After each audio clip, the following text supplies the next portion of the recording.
este conversatorio. Estamos muy contentos de tenerlos aquí. Vamos a empezar con las presentaciones entonces. Yo voy a iniciar con la mía. Como dijo Rences, comentar aspectos generales del bosque seco antes de iniciar. Entonces, me comentan si se puede ver bien. Si se me escucha bien también. Y recuerden que pueden interrumpir cuando quieran, si tienen algún comentario o alguna pregunta también. Entonces, ahí vamos. Los bosques secos del Perú. Vamos a ir en tres bloques. ¿Qué son? ¿Dónde se encuentran? ¿Y por qué conservarlos? A ver, empezamos con el primero. Vamos a definirlos, entonces. Acabo de necesitar que me ayuden. ¿Qué dirían ustedes que es un bosque? ¿Qué características tiene, al menos, que lo diferencien de otros ecosistemas, otras formaciones vegetales?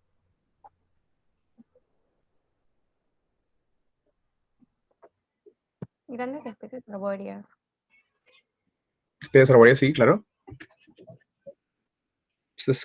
Me parece que esa es la principal, de hecho.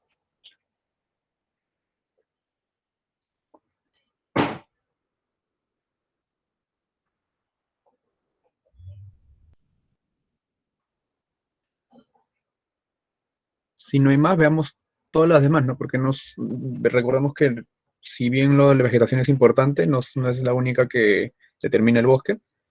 Veamos qué es. Bueno, como había mencionado, es un área dominada por árboles, principalmente sostienen un tallo principal, ¿no?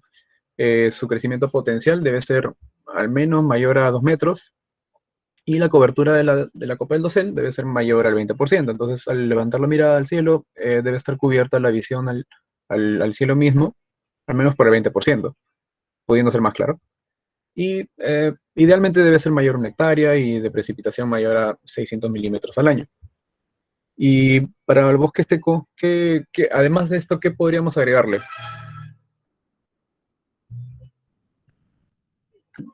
Tenemos que cumplen las anteriores, más cuál característica más se podría decir.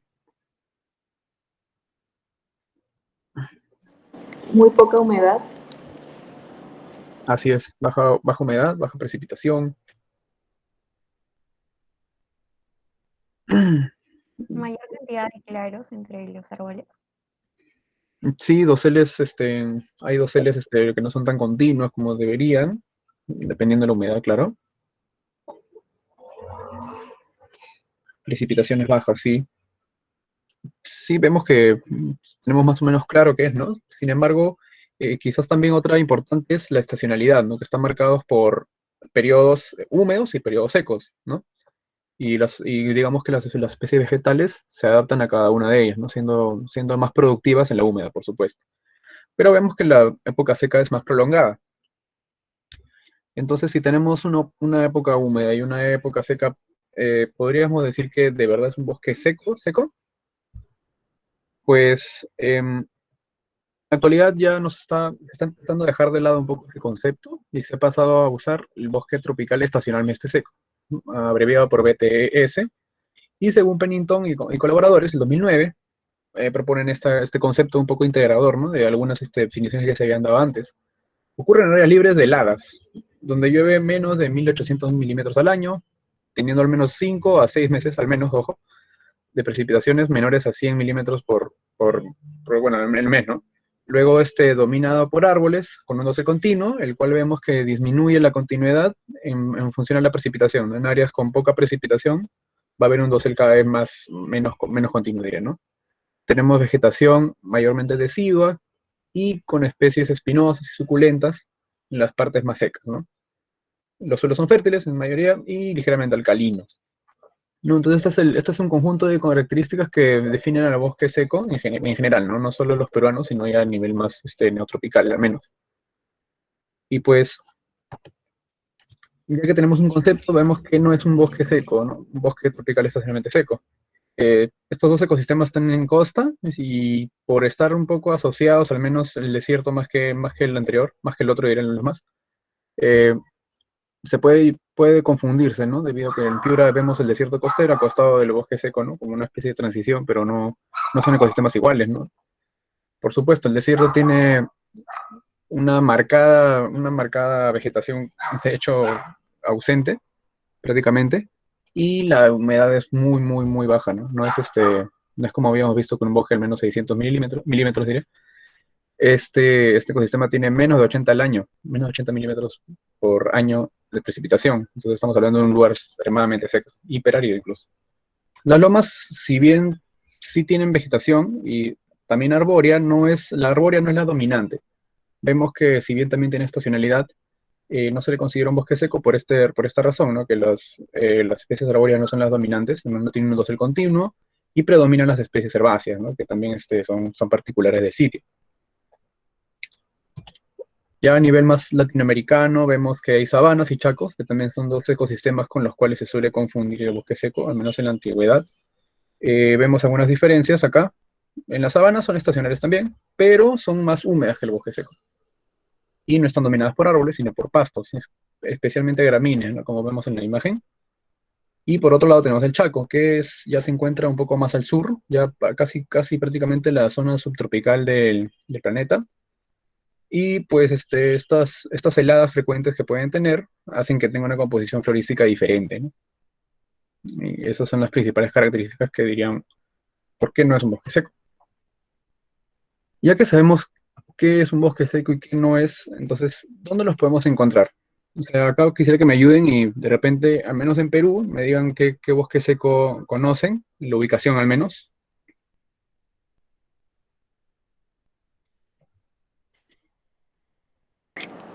En Piura. Piura, sí, de los más conocidos, los de Piura.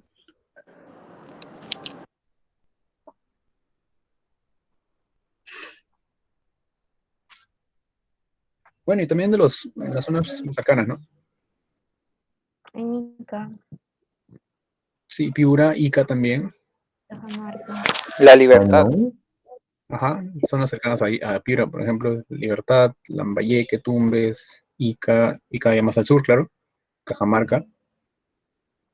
Ujú. Si vemos que esos tres digamos, estas zonas, Lambayeque también, claro, estos tres son de los más conocidos, ¿no? Y vamos a ver que en Perú se han ido clasificando en función a ello también.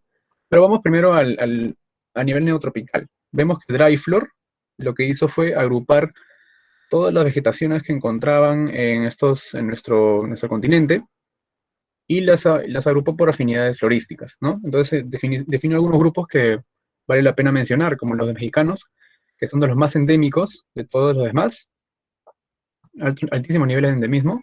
Tenemos también las Antillas, que se caracterizan por encontrarse en la mayoría de las islas caribeñas, acá nos encontramos, todo este grupo. Luego tenemos también el, el grupo de los bosques de Centroamérica y Sudamérica Norte. En Venezuela menos asociados a los llanos, que son sabanas, y también en los bosques secos del Caribe colombiano, ¿no? Luego vamos a tener el grupo de los valles interandinos, norte, centro, y los de Mantaro y Apurímac, en Perú, acá muy pequeños. Vamos a ver que acá se encuentran en el norte al menos tenemos los que están en Colombia, que son del valle del río Magdalena, valle del río Cauca, valle del río Patía también. El centro vemos que cruzan Ecuador y se encuentra también un poco en el Marañón. Y acá tenemos los más conocidos que hemos mencionado ahorita, ¿no? Los de Piura, acá los llaman Costa Central Andina, y incluyen, claro, Tumbes, Piura, Lambayeque, La Libertad, ¿no? Un poco también por acá de otros departamentos. Vamos a Brasil, tenemos a los bosques más grandes y quizás los más estudiados, que son los de Caatinga, y los de Brasil Central, que son bosques secos que se encuentran asociados al Cerrado, ¿no? Que es una sabana bastante extensa de este país. Vemos acá curioso, hay unos remanentes aquí en Perú también. Vamos a ver a qué grupo pertenecen más adelante. Y finalmente tenemos ya cerca de la zona subtropical, los de Piedemonte y Misiones, ¿no? Entonces, en Perú, ¿cómo los han ido agrupando? Bauer ya hace bastantes años, 1936, describió como en su gran obra cuáles eran las formaciones vegetales de Perú. Definió una lista de vegetaciones que tenían relación con el bosque seco, ¿no? Entre ellas están las más importantes, la región costera norte, que estamos hablando de los bosques de Piura, también valles interandinos, describió el valle del Guayaga, también también otras más, que no tiene el mismo nombre de bosque seco, pero es una descripción que incluye sus características, ¿no? Ya muchos años después, INRENA también hace una lista de bosques secos en función a las zonas de vida. Entre ellas encontramos el bosque muy seco tropical, también haciendo referencia a los de Piura, bosque seco premontano tropical, haciendo referencia un poco más a los de Cajamarca y asociados al Marañón, y bosque seco tropical asociados al Guayaga también en la parte oriental. 20 años después tenemos el mapa forestal, hecho por INRENA también, donde ya hace una definición más concisa, ¿no? Bosque seco de sabana, colina y montañas. Estos ubicados en los de Piura, Ecuador, ¿no? Bosques secos ecuatoriales. Y los interandinos por Marañón. Y ya finalmente el proyecto de Garrobo, ya el 2003, se enfoca un poco más ya en los de Piura solamente, ¿no? Y los define como llanura, colina y montaña. Vemos acá que incluso aquí había la confusión, ¿no? Sabana y bosque seco. Que más adelante, Braque, en una publicación bastante importante, en su libro Ecología del Perú, define 11 ecorregiones, ¿no? En la cual una de ellas es el bosque seco. Vemos aquí que incluye el Tumbes, los bosques de Piura, Lambayeque, Libertad, y también los de Marañón. Si bien no incluye los otros, que podemos encontrar aquí, como los que había mencionado que son los orientales, y tampoco los de Ica, esto es una aproximación bastante válida y es un gran avance, al menos para quienes no se estén dedicando específicamente al estudio de los bosques secos. Digamos, es un muy buen avance para el tiempo en el que nos encontrábamos. Y finalmente tenemos a Reinaldo Linares Palomino, quien en su tesis de maestría y doctorado define, ya recogiendo un poco las informaciones pasadas, 4 grupos principales, ¿no? Le vamos a llamar a partir de ahora a los que se encuentran aquí, los más conocidos también por especies como el algarrobo, el zapote, el charán o el taco. Vamos a ver que son los pacífico ecuatoriales. Tenemos que son los del Valle Interandino, Marañón aquí. También tenemos a los del Mantaro y a los de Apurímac. Y también tenemos otro grupo que se llaman los orientales, que habíamos mencionado aquí, ¿no? Los Guayaga y pequeños remanentes, que son los que vemos aquí. Aquí por Chanchamay, aquí vemos en Chanchamay algunos, Cusco, acá también, estos también los habíamos visto en el mapa de Dryfloor, ¿no? Y a los de Ica también los consideran ese grupo.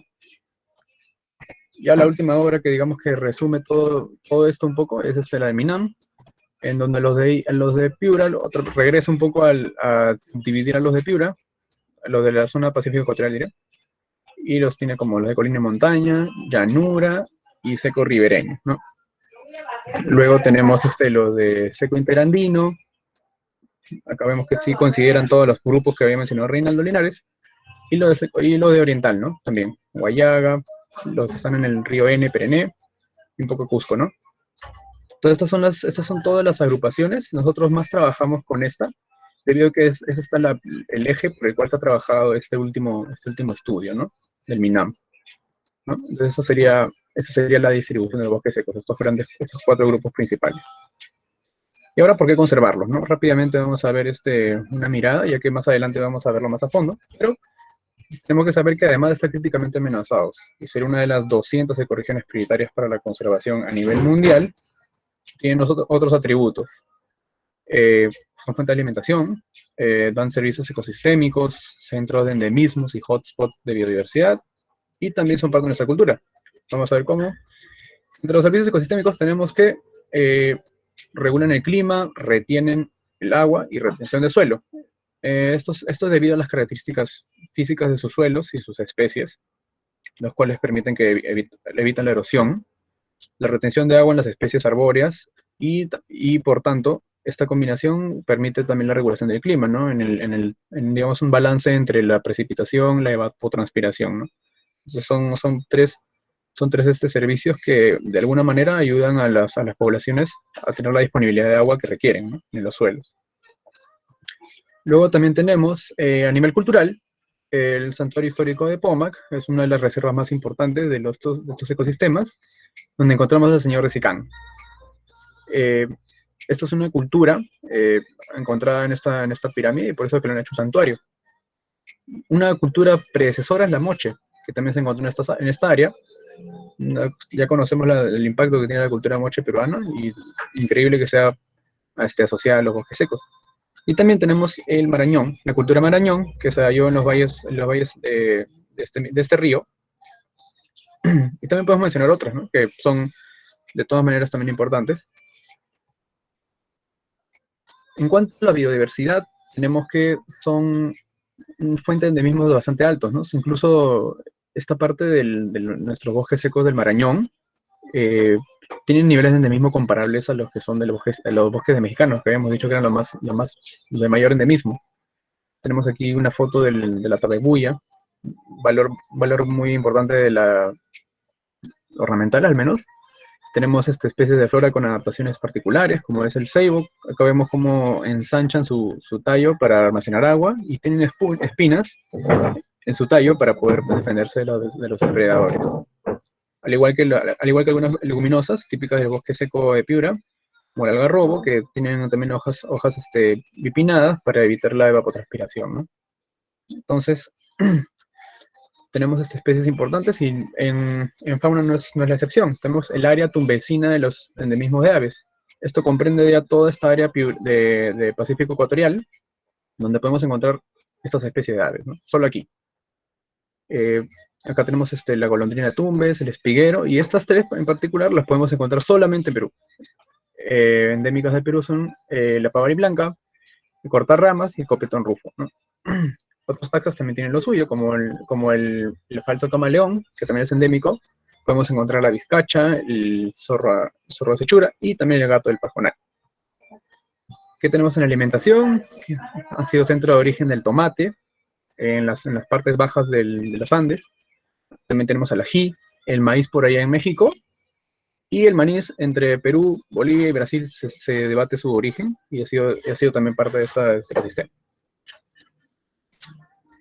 Así como tenemos productos alimenticios, también tenemos otros productos que pueden dar un valor agregado y aportar el desarrollo de estas comunidades que se encuentran asociadas al bosque seco, como es el algarrobo, que ya sabemos que tiene propiedades para convertirse en harina y de aquí sacar productos elaborados y de valor agregado, como son la algarrobina, he visto que hacen incluso panetones están haciendo ahora con el algarrobo. Tenemos también otro valor, como es el del ceiba, que su fruto genera esta especie de algodón, digamos, que le llaman capoc. El capoc, al asociarse con el algodón, puede generar fibras de igual valor que con bastante valor textil.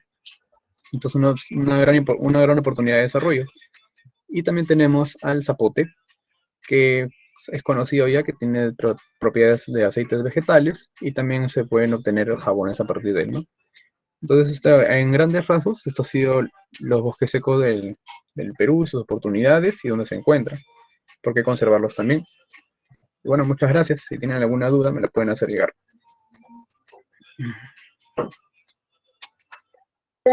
Muchas gracias, Leonardo. Estuvo muy buena esa introducción.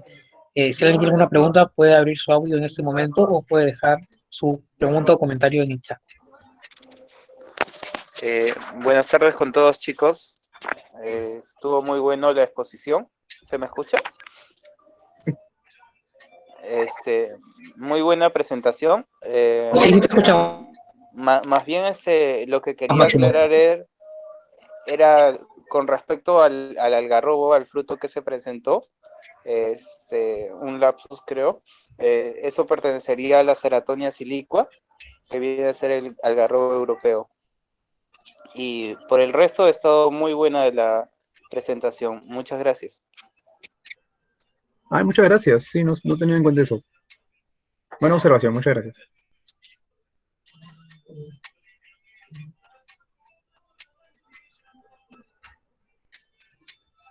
¿Habría algún otro comentario, chicos?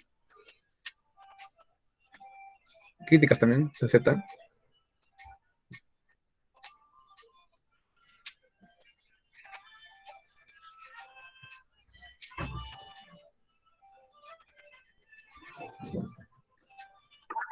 Creo que no hay más preguntas. Entonces, eso sería todo. Muchas gracias, Leonardo. Y con eso habríamos concluido la introducción a los bosques secos.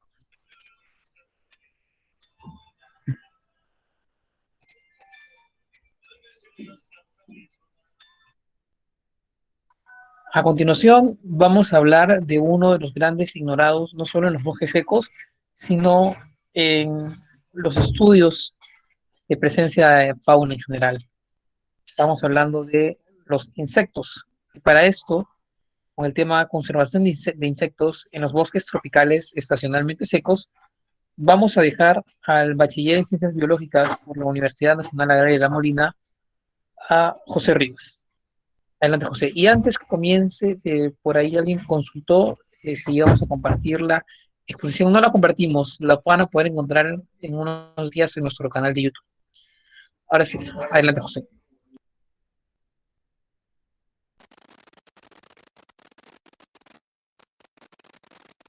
¿Qué tal? Buenas tardes. Gracias por su asistencia y por estar acá de tempranos, puntuales.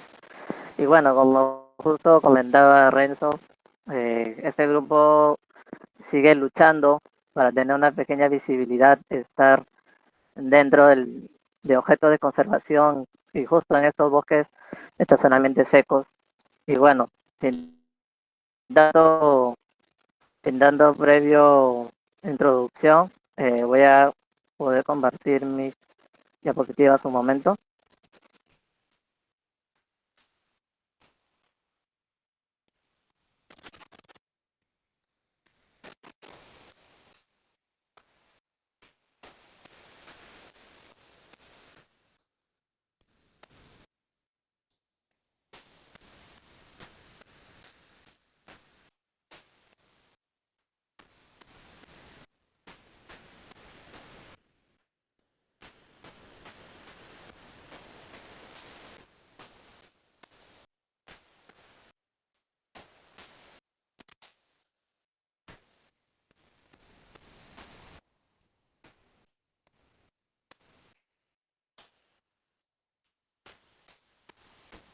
Me avisan si lo pueden llegar a verlo para poder empezar. Todavía no se ve, José.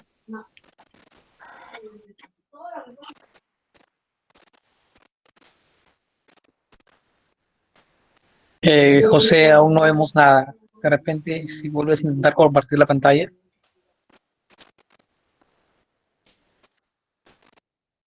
Ahí ya, a ver.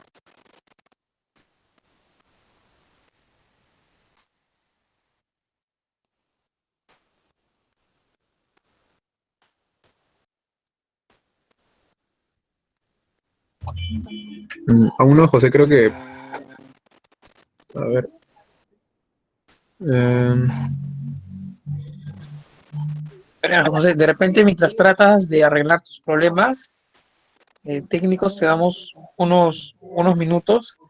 Así que momentáneamente Ya, pasaremos a otra exposición. Vamos por interno a ver si podemos arreglar eso.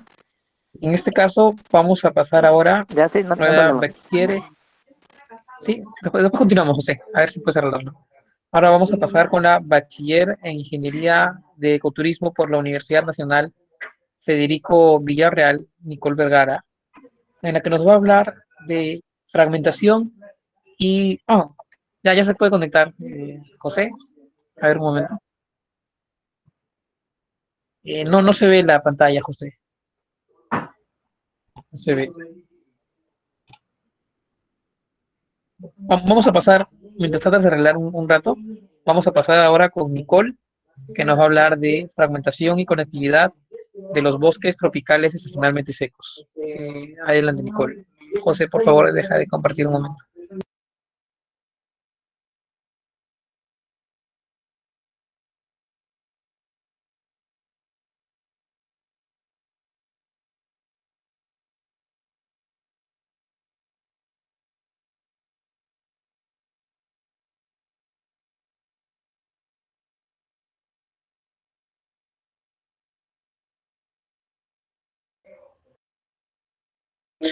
Les recordamos que pueden interrumpir a la ponente en cualquier momento para hacer algún comentario o pregunta. Si se ve tu pantalla, Nicole, puedes comenzar.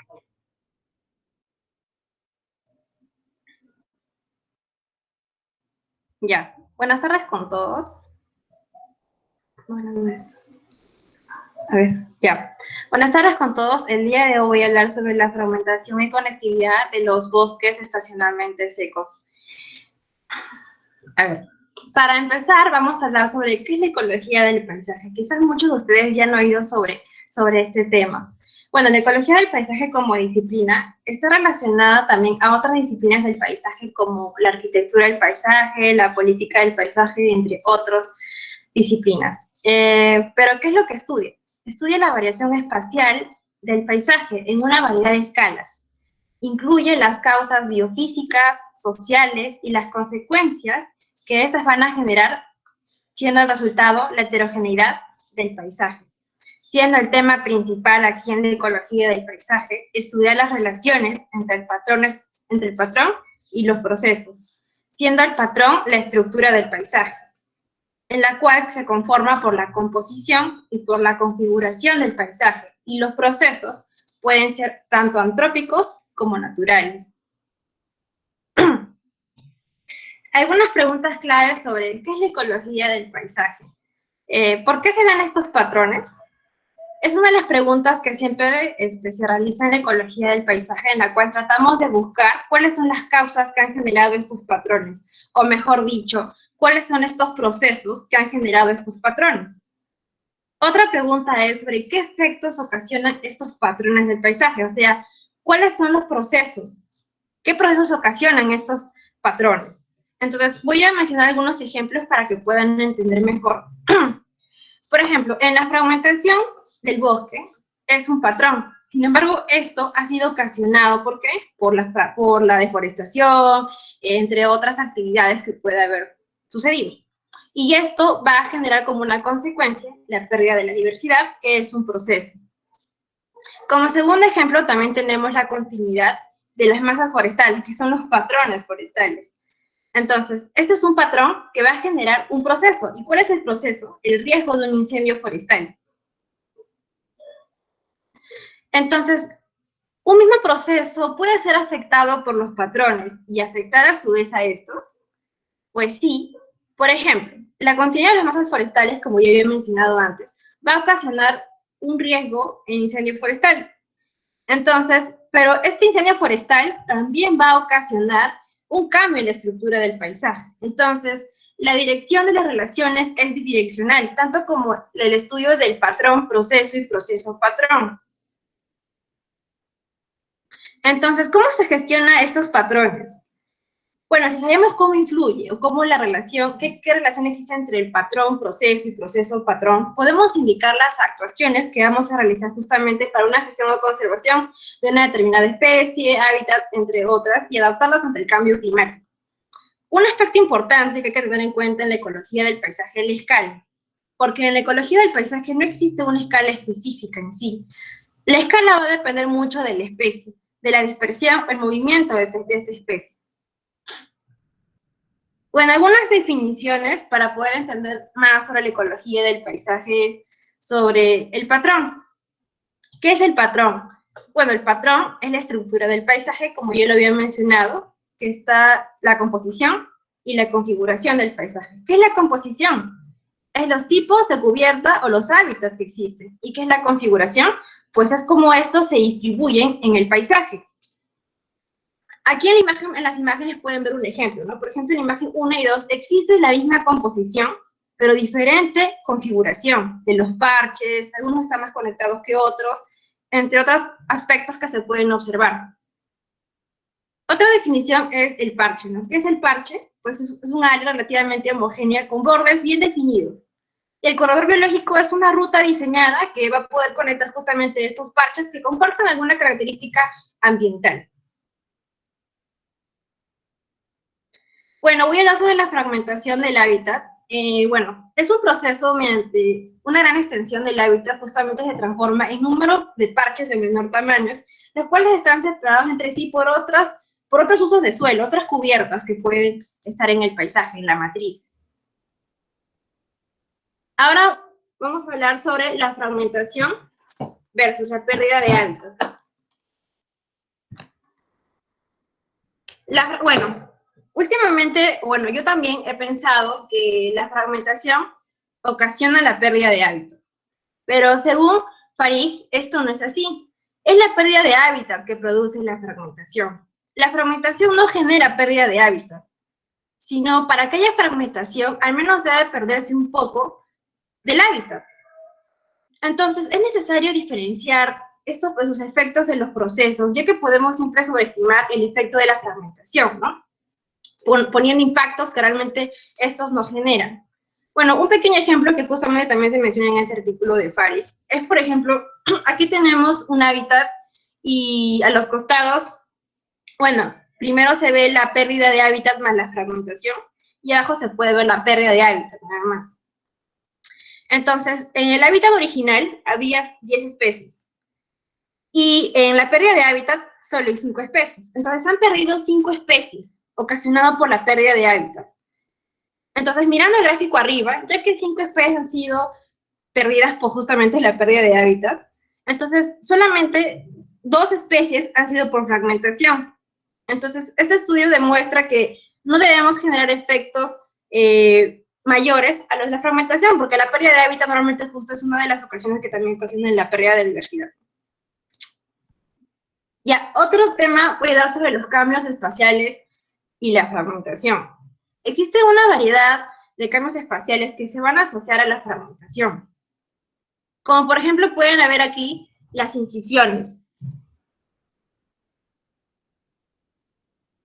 que justamente están ocasionadas por las vías de carreteras, en las cuales justamente estas van a ir creciendo con el tiempo, porque esto facilita que haya otros accesos para otras actividades extractivas. O también los asentamientos humanos que pueden realmente acoplarse en el lugar. Y esto genera también los patrones múltiples incisiones, también llamados los patrones de espina de pescado, ¿no? Que justamente es uno de los cambios espaciales que generan una mayor fragmentación y que los parches sean más pequeños. Otro cambio espacial son las perforaciones que se realizan en la selva, en los bosques en general, debido justamente a las pequeñas talas o prácticas de roza o quema. Algunos posibles efectos negativos de la reducción de la fragmentación. El primero es la reducción del tamaño de parches. Como sabemos, mientras más se fragmente el hábitat, hay menos recursos de hábitat disponibles o recursos que puede consumir la especie. Menos parches con poblaciones por encima de un grado de viabilidad, o sea, hay menos parches que pueden ser habitados por las especies. Y obviamente las especies con mayor tamaño van a ser las que las que son más amenazadas. Entonces aquí podemos ver un gráfico de tres especies. La primera es una libélula, en la cual, como podemos ver, los parches de color verde son parches viables, donde la libélula puede realmente realizar su cadena trófica y todas sus funciones. En las rojas son parches no viables, donde no puede habitar la especie. Entonces podemos darnos cuenta que el aporte de la libélula puede habitar en casi todos los parches, menos en el último, que es uno pequeñito. En el caso de la iguana, también más o menos, en la mitad de los parches puede ocupar y la otra mitad no. Pero en el caso del oso de anteojos, no puede ocupar ninguno de estos parches, no es viable para esta especie. Entonces se puede decir que por eso que la ecología del paisaje depende mucho de la escala y del movimiento y la dispersión de la especie, ¿no? Porque no toda fragmentación y la conectividad va a ser igual para todas las especies. Otro punto también a tener en cuenta es el aislamiento de las teselas. El movimiento de las especies entre los distintos parches se va a dificultar, va a haber una pérdida de conectividad ecológica. Sin embargo, eso también depende, el impacto de eso también depende mucho de la distancia entre los parches. Mientras mayor distancia tengan los parches, significa que mayor impacto negativo va a tener menos conectividad. En cambio, si los parches están más unidos o menos distancia, no hay tanto impacto, ¿no? Otro tema también que se observa es el efecto del efecto del aumento de borde, aumento del efecto borde, el cual justamente se menciona que va a haber un incremento bueno, el efecto borde justamente es lo que limita el parche, ¿no? Es el margen del parche. Y esto justamente cuando hay un mayor aumento del efecto borde, esto va a generar un incremento de la herbivoría, ¿no? Y una presión a las comunidades vegetales, donde quizá haya más especies generalistas en los bordes y en el centro estén las especializadas, ¿no? Una mayor predación y además también frecuencia de lo que vienen a ser las molestias por el impacto humano, ¿no? De las especies sensibles. Además también están los efectos del microclima, una mayor exposición y desecación tanto por la insolación, el viento o algunos cambios climáticos diurnos y estacionales, ¿no? Que van a quizá tener mayor efecto en zonas más secas. También se menciona que mientras mayor fragmentación existe, hay una menor área interior. ¿Pero qué es un área interior? Bueno, el área interior es un área situada en cierta distancia del borde, hacia el centro del parche, ¿no? Donde justamente en esa área interior es donde la especie va a poder cumplir sus necesidades. Entonces, mientras más fragmentación haya, esta área interior también se disminuye. Bueno, voy a hablar ahora sobre la conectividad ecológica. La conectividad ecológica es el grado en que el territorio va a facilitar el movimiento de las especies entre diferentes parches. La conectividad ecológica en el paisaje se puede dar como una conectividad poblacional, como una conectividad de hábitat. La conectividad poblacional puede realizarse en un intercambio de individuos en una población determinada. En la conectividad de hábitat es el movimiento de parches adecuada de las especies. En la conectividad ecológica también existe la conectividad estructural y la conectividad funcional. La conectividad estructural está justamente por la configuración y la composición del paisaje, en las cuales se determinan con los índices de paisaje que se pueden realizar hay muchos softwares en realidad con los que se pueden medir estos índices, en los cuales solo te dan la conectividad estructural. Y otra es la conectividad funcional. Esta conectividad también implica la parte estructural, pero también la capacidad del movimiento de las especies, o la dispersión. Entonces, los estudios que se enfocan en la conectividad funcional suelen ser más completos y por lo tanto generar mayores acciones para la conservación y favorable a las especies o a los hábitats. Entonces, por eso, como lo menciono, la conectividad siempre debe tratar de orientarse al análisis y en la planificación, ¿no? De la conectividad funcional, ¿no? Y tomando en cuenta las especies claves, indicadoras, amenazadas, entre otras. Bueno, conectividad versus dispersión de las especies. En un mismo paisaje va a haber diferente conectividad, la cual va a depender mucho de las especies. Para algunas especies puede haber una alta conectividad, pero para otras especies una baja conectividad. Como pueden ver aquí en el gráfico, los parches de color que están dentro del círculo o del área roja son parches que están unidos. En la ecología del paisaje, a la unión de los parches, o sea, a la conexión de estos parches se le llama complejo. Entonces, y a los parches que también están solitarios serían otros complejos. Ahora, sobre la fragmentación versus la conectividad del hábitat. ¿Ustedes creen que puede haber pérdidas de conectividad sin que se produzca una mayor fragmentación? Pues sí, debido a que los cambios de la matriz pueden cambiar en las cubiertas, en el uso del suelo entre los parches, ¿no? Tipos de conectores. Entre los tipos de conectores encontramos las teselas puente, en las cuales justamente son parches que son como que hábitats que ayudan a que, no es el hábitat misma de la especie, pero son pequeños hábitats que sí ayudan a que estas especies, mientras llegan a su destino, puedan ir tomando descanso y los recursos necesarios que necesitan. Los corredores ecológicos y la matriz del paisaje, ¿no? La matriz del paisaje también tomamos en cuenta aspectos o áreas como, por ejemplo, plantaciones forestales o algunos campos de cultivo que pueden ayudar para que la especie pueda también movilizarse hacia el otro parche. Bueno, entonces, sobre el análisis de la conectividad, ¿no? Sobre los estudios de conectividad ecológica, como había mencionado, existen muchos índices que realmente solamente calculan la conectividad estructural y no toman en cuenta el movimiento de las especies. Entonces, ¿qué se recomienda hacer entonces? ¿O qué se recomienda usar? Pues se recomienda usar modelos de metapoblaciones biológicamente y demográficamente detallados de las especies, ¿no? Tanto como el proceso de nacimiento, mortalidad, migración e inmigración. Y también se requiere evaluar la dinámica espaciotemporal de las poblaciones y sus aspectos demográficos como la colonización y la extinción. Bueno, algunas investigaciones en los bosques estacionalmente secos. Bueno, menciona que el efecto de la fragmentación en Costa Rica en los bosques secos con respecto a la avifauna.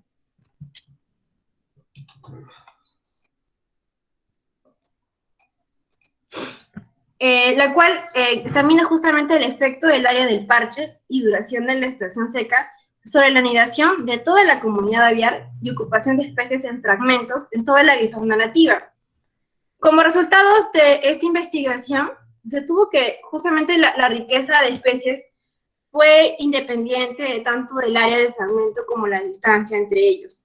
Los fragmentos son similares, con similares de estructura del bosque, también tenían similares conjunto de aves, de especies. El tamaño de los parches de bosque influenciaron mucho también en lo que es la anidación de la comunidad de aves y también en la ocupación de las especies. Y bueno, las especies especialmente anidaron dentro de los parches que son más ordenados y tienen una gradiente de estacionalidad.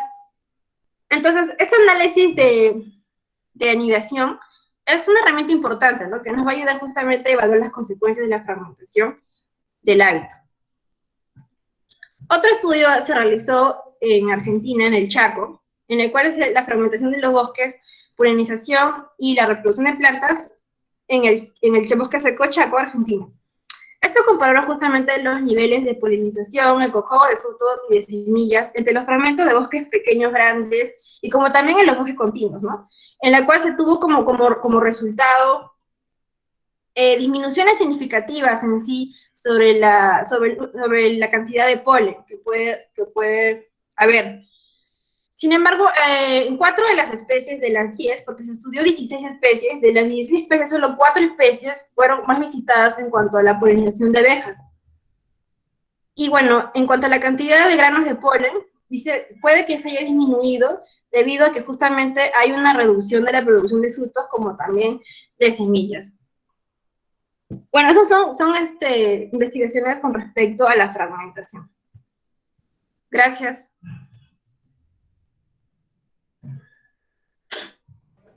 Muchas gracias, Nicole, por la ponencia. Estuvo bastante interesante y ha ayudado a aclarar varios conceptos básicos que se utilizan en la ecología del paisaje. Y ahora, si hay alguna pregunta o algún comentario, recuerden que tienen el micrófono abierto o pueden dejarlas en el chat y yo lo leeré. Estoy seguro que alguien debe tener una pregunta por ahí.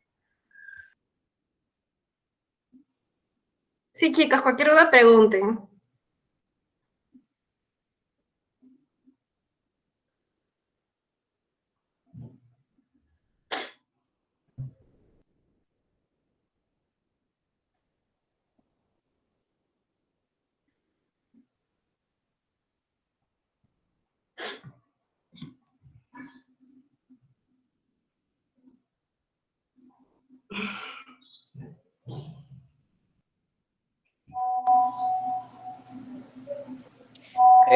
Buenas tardes otra vez.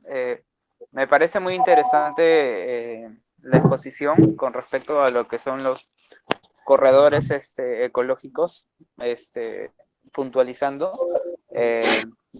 y ya que pues permite, digamos, ¿no? En cierta forma, afianzar los ecosistemas que se encuentren pues ya distantes, ¿no? Asimismo, la influencia que tiene en la avifauna particularmente es trascendental, pues, ¿no? Porque no solo también en la avifauna, sino también en especies, ¿no? Como el zorro, Claro. tomándolo, ¿no? Digamos, para lo que es el bosque seco. Y lo referente también a lo que mencionabas al Chaco, es curioso de que si bien el Chaco no es un bosque seco, pero tiene especies como Acacia macracantha, si no me equivoco, ceibos también, y algarrobos, ¿no? Sí. Y bueno, es muy interesante lo que acabas de mencionar, ¿no? Nada, muchas gracias por tu exposición. Gracias por tu aporte.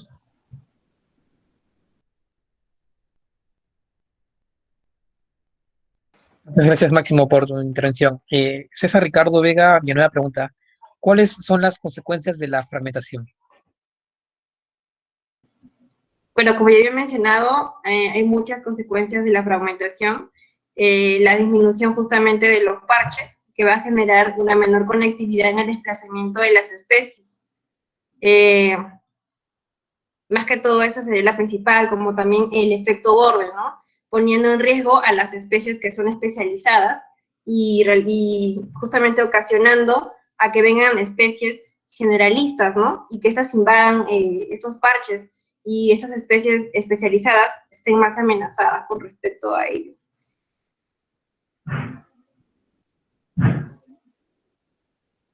También lo que viene a ser las variables climáticas, la desecación, ¿no?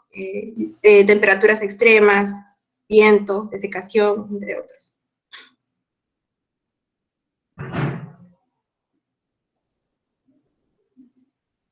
Muchas gracias, Nicole. Ya. A ver, Michelle tiene otra pregunta. ¿Qué medidas en el tema de ecoturismo se toman para combatir la fragmentación?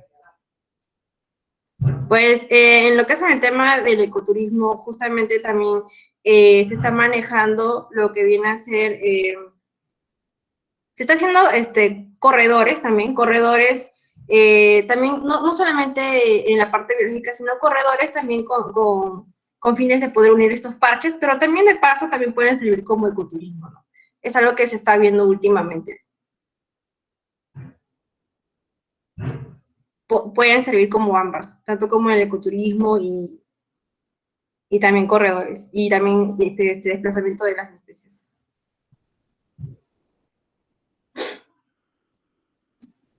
Muchas gracias, Nicole. ¿Alguna otra pregunta? A ver, David Guaita pregunta. ¿Qué estrategias se pueden tomar para incrementar la conectividad del paisaje?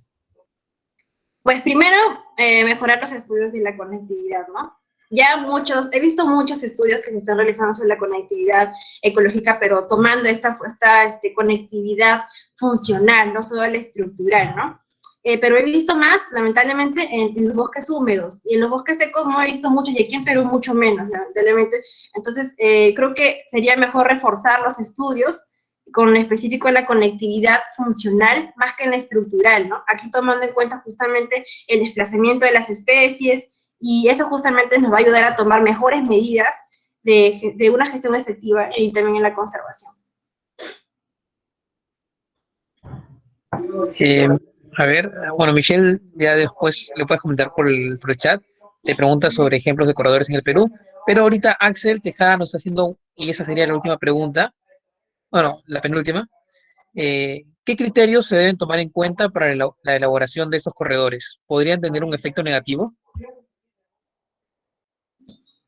Pues los criterios que se deben tomar en cuenta, como yo lo había mencionado, primero es el análisis justamente del movimiento de las especies, ¿no? Ubicar bien o determinar bien en qué especies o en qué nivel, a qué escala vas a realizar tu estudio y de acuerdo a ello, también tomar en cuenta esta teoría de las metapoblaciones, pero algunas personas mencionan que esta teoría es algo, quizás es algo muy compleja y la información que se necesita es quizá muy específica. Sin embargo, también existe otra teoría llamada la teoría de grafos, que también es una teoría en la cual te ayuda a mejorar qué corredores o cuáles son los corredores más efectivos a tomar en cuenta con respecto a la fragmentación, unión de parches, justamente esta teoría ayuda bastante en ello. Y también justamente se toma en cuenta datos de presencia y ausencia de especies.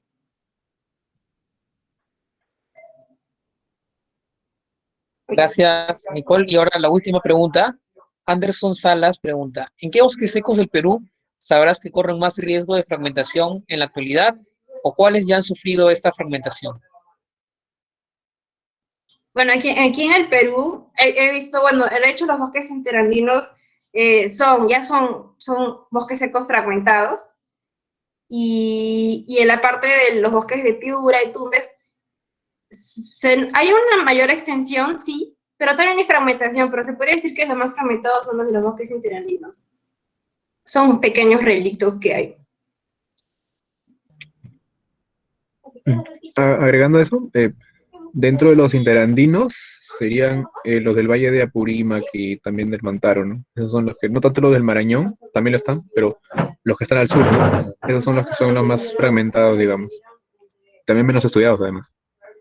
Sí, también.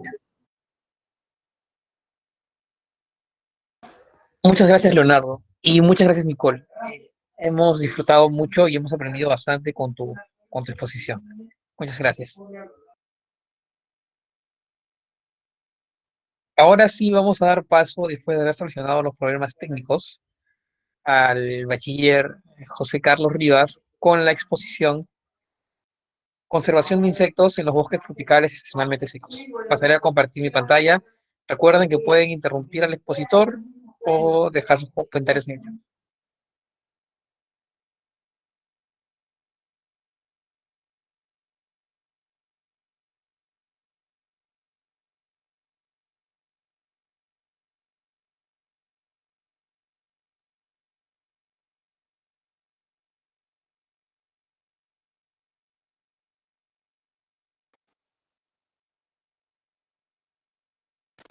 Me confirman ¿Qué si tal? se ve Buenas el tardes.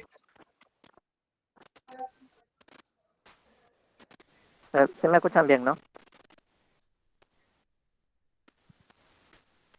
Sí se te escucha y sí se ve. Ok, genial. Bueno, disculpen por los problemas técnicos. Eh, eh, eh, pero para comenzar, como comentaba antes, estos grupos de animales que mayormente están luchando pueden ser considerados como objeto de conservación, pero de una manera integral. No solamente vamos a hablar de lo ecológico, sino también vamos a hablar sobre lo social y también económico, porque cualquier modelo o apoyo o una solución con tema de conservación, sí o sí debe ser integral. ¿No? Siguiente, por favor.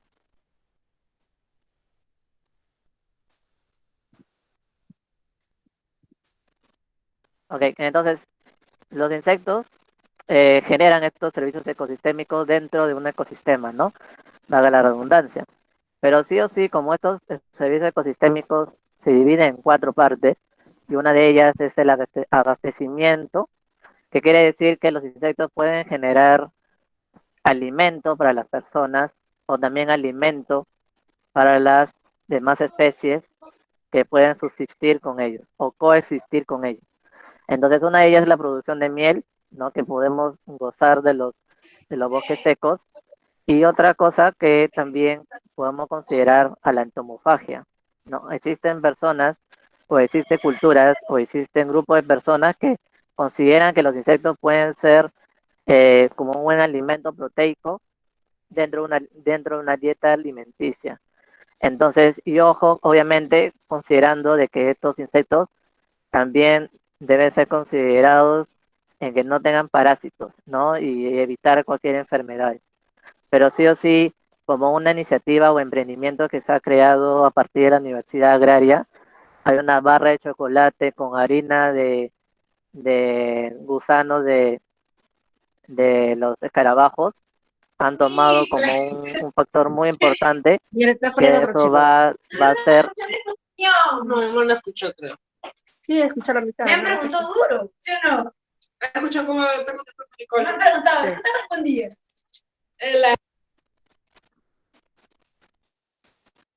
Ok, entonces como comentaba, que siempre hay que considerar los parásitos en caso de que deseen generar un elemento como un emprendimiento, como les comenté.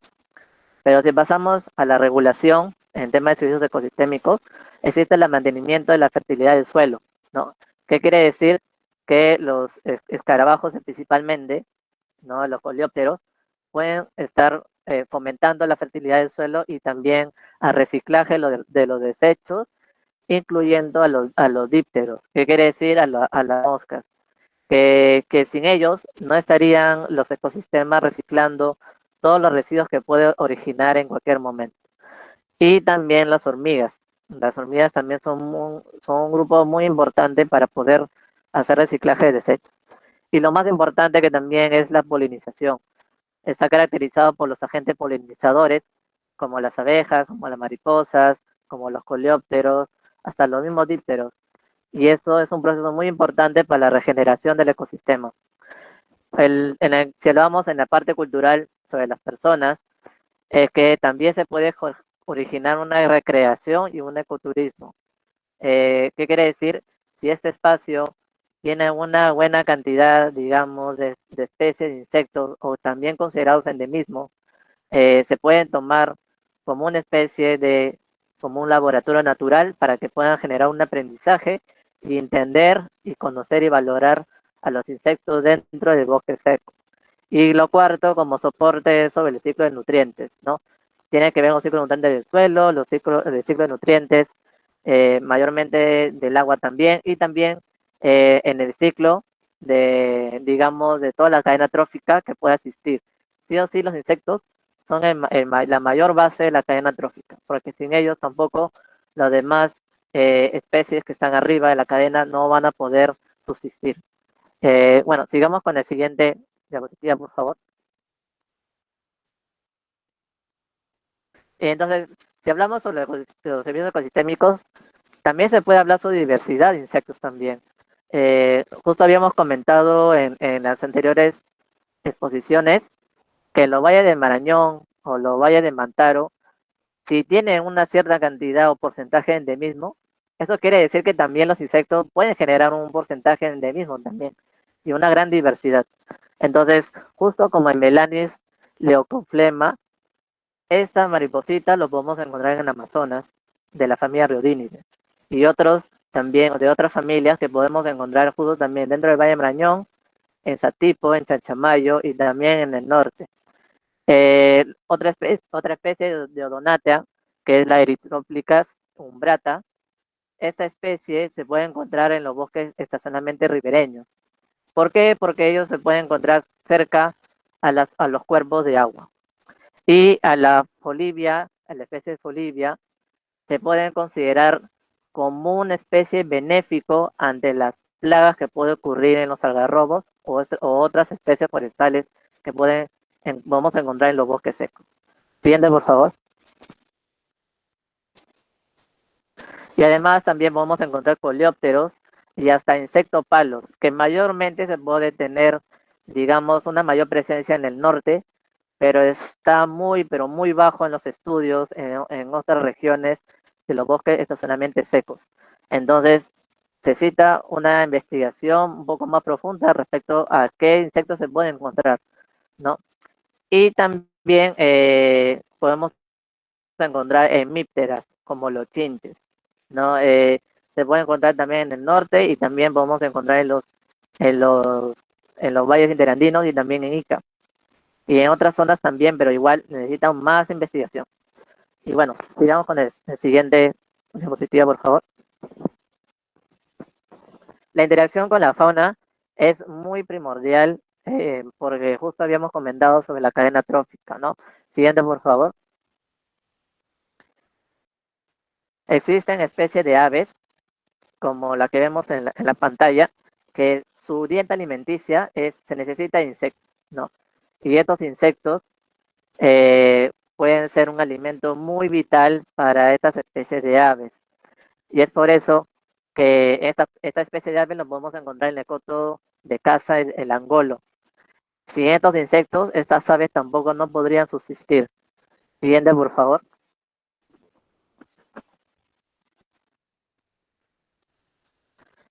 También podemos encontrar especies de herpeto, ¿no? Estas especies, en la derecha, en el Polycrus peruvianus, podemos encontrar mayormente en el norte, pero estos también se alimentan de los insectos, mayormente de hormigas, mayormente de coleópteros y también algunos himenópteros. Y Microlophus stolmanis también es una especie de herpeto que lo podemos encontrar en el Valle de Marañón, en Amazonas, en Cajamarca, y esta especie también se alimenta de insectos. Siguiente, por favor.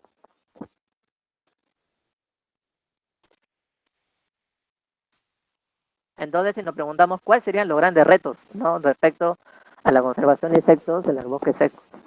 Siguiente, por favor.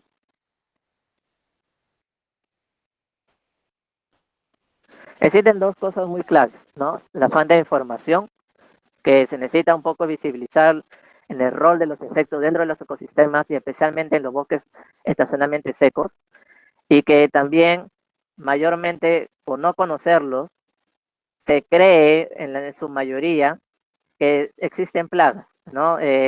Se cree que en especies forestales solamente existen plagas y nada más que plagas, cuando realmente pueden existir insectos benéficos que pueden contrarrestar esas plagas, ¿no? Entonces, si no lo conocemos, no estaríamos cayendo en el error de usar pesticidas, de usar agroquímicos y de usar otro tipo de soluciones sin conocer exactamente de cómo esa plaga se está manejando todas las poblaciones dentro de las especies forestales de los algarrobos u otras especies, ¿no? Entonces, tratemos de que estos estudios sirvan para que puedan generar un programa o estrategias de un control de plagas que pueda tener un efecto positivo, ¿no? Un control biológico. Entonces, en el siguiente, respecto a esos retos que tenemos, ¿no? Existen estas oportunidades. En la siguiente diapositiva, por favor. En la siguiente, por favor. Entonces, lo primero que sí o sí que tenemos que involucrarnos la academia, la sociedad civil y también en diferentes entidades públicas, es que la investigación local y regional se debe priorizarse en temas de la conservación de los insectos, en cómo podemos comprender estos insectos durante todo un año dentro de ese ecosistema. Y es por eso que se debe, digamos, enfatizar estudios de abundancia poblacional y distribución de estos insectos dentro de esos bosques secos.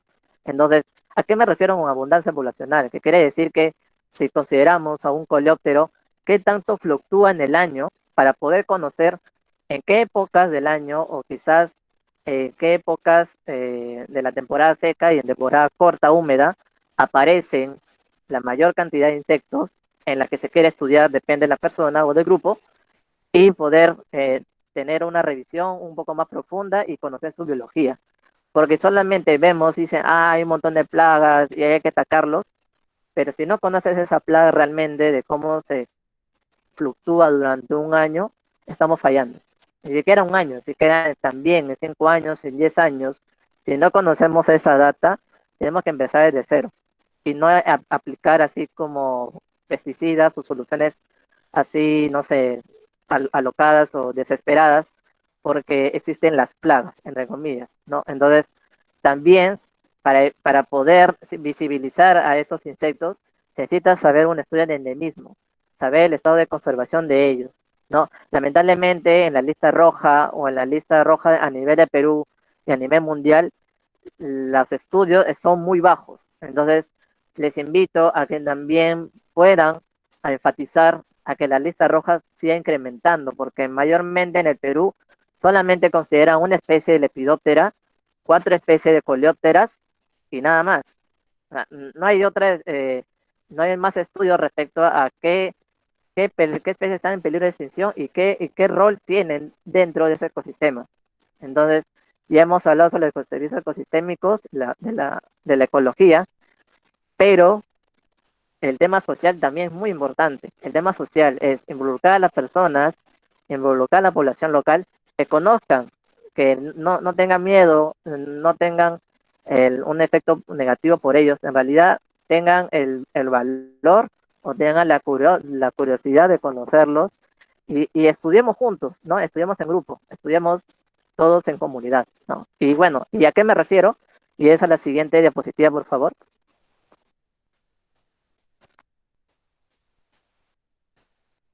Que lo queremos enfatizar es la sociabilización local. ¿Qué quiere decir? Como comenté antes, invitar a las personas, invitar a las entidades, invitar a la academia, invitar a diferentes personas o actores a que puedan realizar su propio monitoreo local de los insectos, de que quizá ya hay investigación, ya hay una base de datos respecto a estos insectos dentro de esos bosques secos que lamentablemente no hay mucha difusión. Necesitamos difundir más de esto, que esas personas conozcan y que puedan monitorearlos, ¿no? Que se involucren y sepan que el rol de los insectos dentro del ecosistema es muy valioso. Y obviamente, aparte de conocerlos, de su biología, de su ecología y sus interacciones con la gente y con las demás especies, también puedan generar un aprendizaje de cómo se hace un control biológico para reducir los casos que son verdaderamente las plagas, ¿no? Y bueno, y justo habían puesto un comentario respecto a una investigación muy buena y muy precisa y muy concisa, diría yo. Es una información muy valiosa, diría yo, y es de que se ha podido publicar una plaga que es de una mosca defoliadora justo en los bosques de los algarrobos, tanto como en Ica, Lambayeque y Piura. Entonces, después de la exposición lo voy a estar compartiendo el link, pero este tipo de trabajo se necesita para poder comprender de que no solamente hay, porque hay plagas, necesito atacarlo. En realidad necesitamos también comprender las plagas para poder solucionar y generar unos negocios, ¿no? O bionegocios, como la apicultura y también el ecoturismo vivencial. Si existe una CR o existe una CP, ¿por qué no involucrarnos y por qué no dar esa iniciativa de generar un ecoturismo vivencial enfocado en los insectos, que conozcan y que sepan que existen polinizadores, que existen recicladores de suelos, que existen, que estos insectos pueden no tener un efecto negativo como se desea verse, pero sí generar una oportunidad de también de negocios y un crecimiento económico. Y también que se pueda difundir un poco más, ¿no? Y bueno, eso sería todo. Gracias.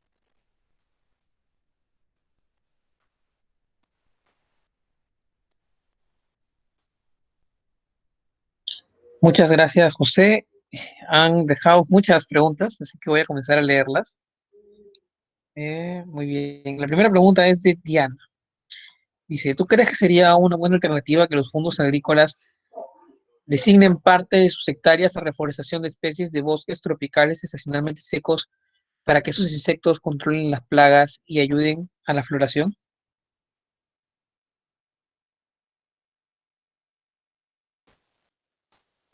En realidad es una buena pregunta. Eh, esta pregunta lo voy a relacionar eh, con la abeja nativa, ¿no? Las abejas nativas son polinizadores muy eficientes eh, y yo creo que si existe un lugar de agrobiodiversidad, este lugar de agrobiodiversidad que ya se planteó hace un buen tiempo y que no genera un impacto negativo en la dinámica de los bosques secos, entonces yo creo que va a generar una buena cantidad de insectos polinizadores como las abejas nativas para que estos bosques que son aledaños o que están cerca a los campos de biodiversidad puedan regenerarse, ¿no? De manera natural, ¿no? Y que también puedan permanecer a mediano y largo tiempo. Y en realidad es una buena estrategia, ¿no? De que haya una crianza de abejas nativas, obviamente de manera correcta y adecuada. Tampoco no es poner cualquier abeja. También se tiene digamos, un mito que solamente existen abejas melíferas cuando no es cierto. Existen abejas sin aguijón, existen abejas como las meliponas, que son muy también eficientes en la polinización y que también puedan regenerar a los agarrobos, ¿no? Porque los agarrobos también pueden originar miel y resina, uno, para poder generar la producción de miel y segundo, para poder generar un refugio para los diferentes insectos que pueden ocurrir dentro de los bosques de agarrobos y otras especies forestales.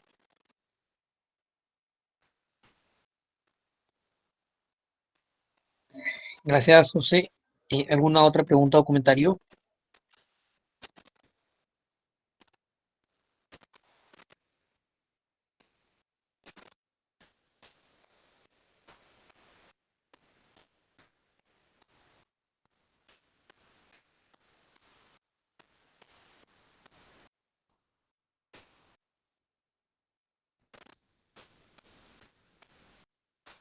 Bien, Diego Delgado Páez dice, ¿existe alguna área natural protegida donde consideren a los insectos dentro de alguno de sus planes?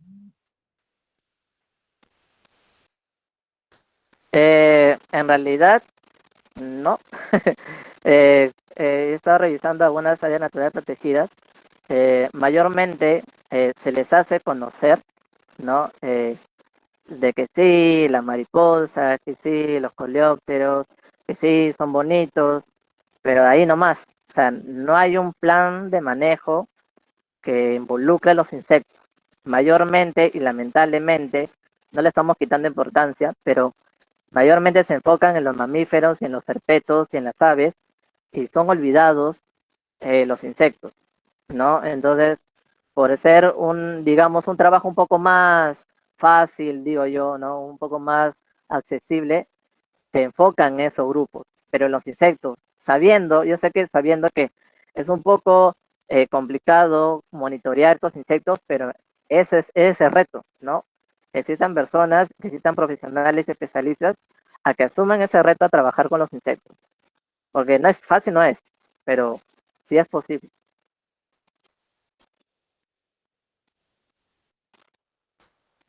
Y también dejé el link para, que puedan revisar este trabajo sobre las plagas de una mosca defoliadora, que me parece súper importante que lo revisen, porque es un trabajo de 10 años y está perfecto, para mí está perfecto.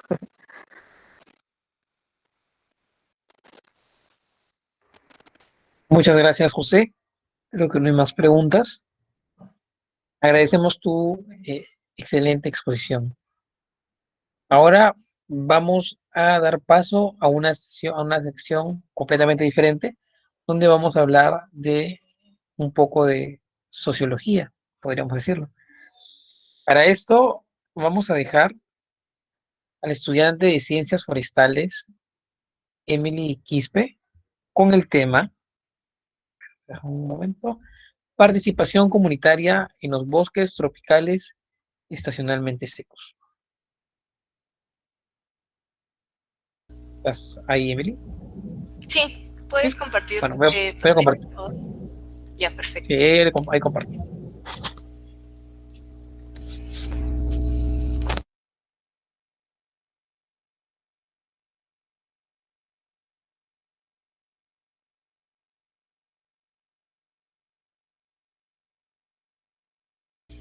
Ya, perfecto. Entonces empiezo. Bien, buenas tardes con todos y todas. Mi nombre es Emily Quispe Ponce de León y voy a hablarles acerca de la participación comunitaria en los bosques tropicales estacionalmente secos. Siguiente, por favor. Ya, bueno, este es un breve índice para que vean los puntos. Voy a tratar de resumirlo para no extenderme. Siguiente, por favor. Ya.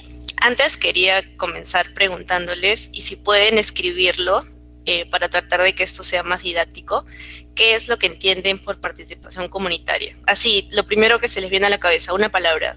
Si lo pueden escribir por el chat o abrir sus micros, cualquier palabra que se les venga a la cabeza de participación comunitaria.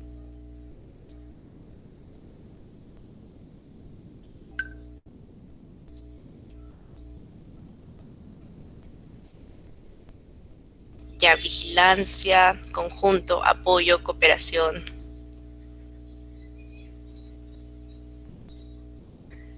Ya, siguiente, por favor. Sensibilización. Ya, estas son las palabras que a mí se me vinieron a la cabeza cuando pensé en participación comunitaria y hemos coincidido en varias palabras como comunidad, apoyo, conjunto, desarrollo, intervención, incidencia, trabajo e impacto. Y la definición de participación comunitaria es, siguiente por favor. Ya. La participación comunitaria es entonces un proceso social por el cual las poblaciones que habitan en una misma comunidad y comparten necesidades, problemas e intereses adquieren un rol activo, sobre todo esto, ¿no? Adquieren un rol activo en la identificación de los aspectos de su comunidad y procuran encontrar mecanismos y adoptan acciones. Entonces adquieren un rol activo y adoptan acciones que permitan atender estas necesidades, ¿no? Problemas o intereses. Entonces, a modo de resumen, es un trabajo conjunto de las comunidades campesinas y el Estado, con miras a la restauración, conservación y uso sostenible, en este caso de los bosques tropicales estacionalmente secos. Siguiente, por favor. Ya. Entre los objetivos principales es el fortalecimiento de la capacitación de líderes locales, la ejecución de las prácticas forestales y en este caso agroforestales, la exposición está orientada a ello, Otro objetivo es buscar el cambio de actitud de los pobladores y las pobladoras frente al manejo de los recursos naturales, contribuir a mejorar las condiciones de vida de sus familias y también contribuir al desarrollo sostenible de su comunidad y también de la región, ¿no? Esto ya es en forma activa o en conjunto con el Estado o con los actores políticos. Siguiente, por favor. Ya, entre los tipos de participación comunitaria se tienen 4 por bibliografía. En la nominal es más que todo, como dice el nombre, nominal, es como que ya por nombre nada más estoy haciendo participación, porque más que todo es como responder a un interés, en este caso por parte del órgano ejecutor. Entonces el accionar es limitado y atiende solamente para la persona, ¿no? Para que quede constancia de que ya he tenido participación con esta comunidad y ya.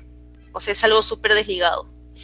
En la participación instrumental sí es un poco más activo, busca que la población participe activamente en las actividades del proyecto y demuestra, ¿no?, el compromiso que se tiene ya de la misma población con los proyectos que se tengan en su comunidad. La participación representativa ya es escuchar la voz de la población respecto a los aspectos del proyecto, y eso también ayuda un montón porque cuando escuchas a la población y atiendes sus necesidades, ya reduces los riesgos de que el proyecto que tú hagas sea inapropiado para la comunidad, ¿no? Y que la comunidad no lo pueda aprovechar. Y por último, la participación comunitaria transformativa, que ya se refiere a la idea de un empoderamiento, ¿no? Donde ya se escucha la voz de los pobladores y las pobladoras, involucran acciones para considerarlo, sobre todo, toma decisiones y toman acciones frente a la problemática. Siguiente, por favor. Ya. Hablando de problemáticas también, sé que en los bosques tropicales excepcionalmente secos hay un montón de problemáticas, pero en este caso quería resaltar estos 3, de que son más que todo problemas con las mismas comunidades, y un dato importante es que según reportes del CERFOR, un importante porcentaje de infracciones contra el patrimonio forestal se registra justamente en territorios comunales, ¿no? Es por ello que hay un montón de acciones conjuntas del Estado con los mismos pobladores para reducir las infracciones, ¿no? También se puede decir que hay un conflicto de intereses, en este caso entre los comuneros. ¿Por qué? Porque hay comuneros que por un lado buscan ampliar el espacio para otros usos como, no sé, producción, consumo e ingresos, pero por otro lado también están los pobladores, las pobladoras de que buscan la conservación, en este caso, ¿no? La conservación de la biodiversidad y el uso sostenible. Entonces hay como un tipo de choque y genera un cambio de uso de suelo, de certificación, agotamiento de recursos, etc. Y bueno, ya como todos sabemos, la tala ilegal de varias especies forestales, que la mayoría justamente de infracciones provienen de Piura, ¿no? Esos son datos del OSINFOR también, donde hay el mayor porcentaje es en Piura, detienen la tala ilegal de especies forestales. Siguiente, por favor. Ya, y justamente hablando de Piura, ese es un mapa bien simple que lo hice para que se den una idea de las comunidades campesinas, en este caso, que se encuentran en el norte del Perú. Por la gráfica vemos que hay un mayor porcentaje de comunidades en Piura, ¿no?, que está en el medio, Tumbes, Piura, Lambayeque, y justo son de las comunidades que voy a hablar porque se ha hecho como un tipo de trabajo en conjunto de la participación comunitaria y con el Estado. San Martín de Sechura, que es el que voy a hablar a continuación, es el que está el polígono de Anaranjado, y San Juan Bautista de Catacaos es también de Piura y se encuentra en este moradito, que está justo encima del Anaranjado. Ya. También quería mencionar que las comunidades campesinas en Piura, si se dan cuenta, ocupan aproximadamente la mitad del territorio. Entonces es ahí donde se tiene un poco de más conflicto social. Siguiente, por favor. Ya, entonces voy a hablar rápidamente sobre San Martín de Sechura. Bueno, ya esta es una comunidad que actuó en conjunto con el CERFOR con la finalidad de desacelerar el proceso de desertificación del bosque seco de la provincia de Sechura, y generaron en conjunto actividades productivas en beneficio de las más de 2.000 familias que habitan ahí. y también iniciaron la elaboración del expediente técnico del proyecto Modelo de Gestión para la Intervención Forestal en el Bosque Seco de la Comunidad Campesina San Martín de Sechura, donde estas comisiones de comunidades asumirán el compromiso de gestionar, controlar el patrimonio forestal y de fauna silvestre, ¿no? Entonces, si se dan cuenta, el Estado pone en ellos como que la base para que ellos mismos asuman, ¿no? Lo gestionen ellos mismos, le dan la participación para que ellos puedan desenvolverse ahí para su propia comunidad y responder a las necesidades de ellos y sus familias. Luego, siguiente, por favor. Ya, y San Juan Bautista de Catacaos. Esta es una comunidad en la cual los comuneros de las asociaciones Benjamín del Campo y Cristo Rey, que está dentro de esta comunidad, también con la ayuda de CERFOR, asumieron el compromiso de fortalecer su organización para prevenir la tala ilegal y de los incendios forestales. En este caso, las comunidades asumen el compromiso también de fortalecer su organización para prevenir la tala ilegal, incendios forestales y protegen a su vez 1 millón de especies, bueno, muchas especies, mejor dicho, de algarrobos, baiques y zapotes, que en este caso fue, me parece que por las lluvias del Niño Costero, que afectó Piura también. El plan que ellos tienen es cuidar la regeneración natural, no limpiar la maleza de las plantas, y más que todo, como les mencioné, es una actividad en conjunto. Siguiente, por favor. Ya, y ahora para hablar un poco de los retos y oportunidades, que es que se basa el conversatorio. Bien, entre uno de los mayores retos que se tiene, sobre todo como forestales, en este caso afines, es la inclusión social que se tiene, porque a cualquier lugar que vayamos a trabajar, o en verdad para cualquier lado que vayamos, siempre vamos a tener que estar en contacto con comunidades. Y sobre todo vamos a tener que hablar con algún jefe comunal o voceros o portavoces, y siempre buscando el beneficio de su comunidad. Entonces esto es un reto para nosotros, nosotras, aprender a desenvolvernos para poder trabajar con los pobladores, ¿no? de las comunidades. Y entre oportunidades es que justamente la participación comunitaria es de mucha ayuda para poder acercarnos a ellos e inspirar su confianza, permitiéndoles la oportunidad de que tengan una participación activa. Como ya les mencioné, las líneas de arriba y han podido notar, la mayoría del Estado, en este caso de sus gobiernos, le dan la oportunidad de que ellos mismos sean los gestores de sus propias tierras, porque al final ellos son los propietarios, ¿no? Y buscan el desarrollo para sus familias. Y nosotros, bueno, ya como profesionales, vamos a darles las medidas necesarias para brindarles ello, ¿no? Y también porque en los bosques secos ya hay oportunidades de agricultura, como autoconsumo, comercio local, ganadería, por ejemplo, ganadería extensiva, apicultura, servicios como, no sé, ecoturismo, comercio también. Entonces hay un montón de potencial en los bosques secos, y nosotros y nosotras también como ingenieros, ingenieras, biólogos, biólogas, participamos también y podemos participar con ellos para poder potenciar sus comunidades y que ellos generen ingresos, ¿no? Sobre todo eso, que ellos tengan, que protejan, que conserven el lugar donde viven, que sepan por qué lo están conservando y que a su vez también reciban alguna ayuda monetaria. Porque sí, o sea, si nosotros vamos y le decimos, queremos conservar esto, ellos van a decir, ¿pero qué voy a ganar con esto? Ya, voy a conservar, ¿pero para qué? Conservar para conservar, o sea, no como conservando, no sé si me dejo entender. O sea, necesitan ver que están recibiendo un incentivo, ¿no? Porque eso hace que ellos quieran conservarlo. Entonces así participamos en conjunto, sobre todo para la conservación de los bosques tropicales estacionalmente secos. Y ya, siguiente, por favor. Y ya, a modo de conclusiones, es que se considera la participación comunitaria como un elemento imprescindible en el éxito de proyectos emprendidos en bosques comunales, y también se espera que haya una participación activa del Estado y la articulación, sobre todo con autoridades competentes, para que los proyectos se logren con éxito.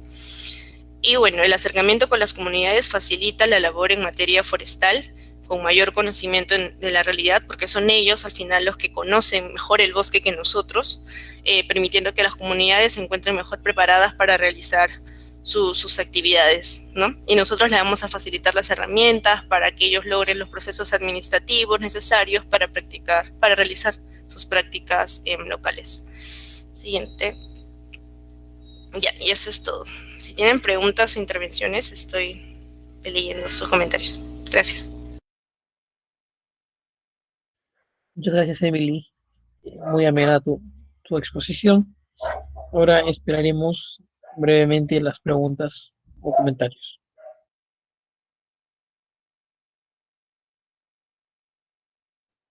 Recordarles también que todas estas presentaciones van a poder encontrarlas en algunos días en nuestro canal de YouTube, Ciboseca, donde también pueden encontrar todas las otras ponencias que hemos tenido a lo largo del año.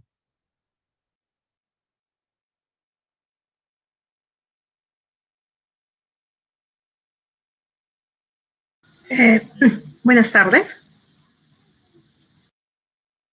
Hola, buenas tardes. Hola, buenas tardes. Me siento un poco un lunar dentro de tantos biólogos o ingenieros. Quizás presentarme, soy médico veterinario.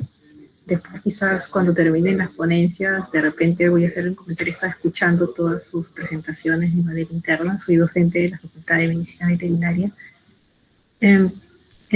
Y quería consultarte respecto a, de repente por el tiempo, no se ha podido explicar toda la metodología y todo lo que se ha realizado en esas dos áreas, de San Juan Bautista y San Martín de Sechura, pero quizás quería consultarte sobre las dificultades que han tenido el grupo de trabajo en referencia al trabajo con las comunidades, ¿no? ¿Cuál podría ser para ti una de las mayores dificultades en este trato humano? Y, y obstáculos que han tenido que vencer para poder llegar a su objetivo, ¿no? Sí, bueno, con respecto a los ejemplos que comenté, en realidad son ejemplos que están abiertos para el CERFOR, bueno, desde el CERFOR están abiertos, no es que yo haya participado, aclaro eso un ratito, pero si puedo considerar como algún tipo de complejidad que se puede tener en estos casos de participación comunitaria, es que sí, de hecho existen riesgos o limitantes como la pérdida de control del órgano ejecutor. O sea, si es que vamos nosotros, no sé, y queremos plantear un proyecto con ellos, sí puede existir el riesgo de que, no sé si, como que se salga de control y que haya un retraso en los proyectos. Todo tiene que estar muy planificado, sobre todo cuando vayamos a hablar con los pobladores y atender sus necesidades. Es todo un proceso, no solamente se va y se dice qué quieren ustedes para su comunidad, sino se tiene que ir de a poco, siempre hablando con el jefe comunal, después ya hablando con los pobladores mismos. Si vas, tienes que ofrecer definitivamente talleres o cosas así por el estilo, para que ellos también aprendan y se sientan parte del proyecto. También se tiene que ver, en este caso, los costos también, los tiempos para evitar retrasos cuando hagamos la implementación de las intervenciones, y también ver, ¿no?, hasta qué punto es aplicable las propuestas que ellos nos pueden dar, porque también tenemos que ser realistas y ver el presupuesto que tenemos, el tiempo que tenemos y qué es lo que queremos lograr con eso.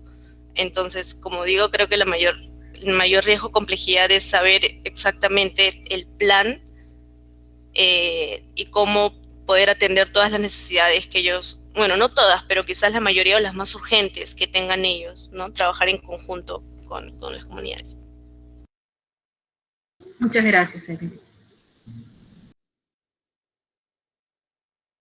De nada. ¿Alguna otra pregunta?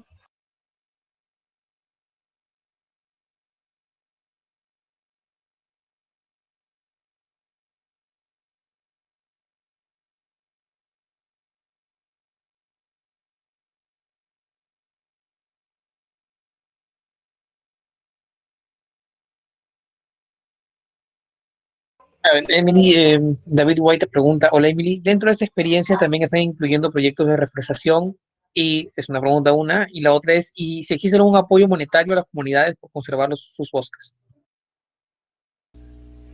Sí, en realidad en los proyectos que mencioné sí aplican reforestación como un método de conservación también, porque como sabrán hay bastante tal ilegal allá, sobre todo en los algarrobos, entonces sí existen planes de reforestación y de sensibilización también justamente para ello.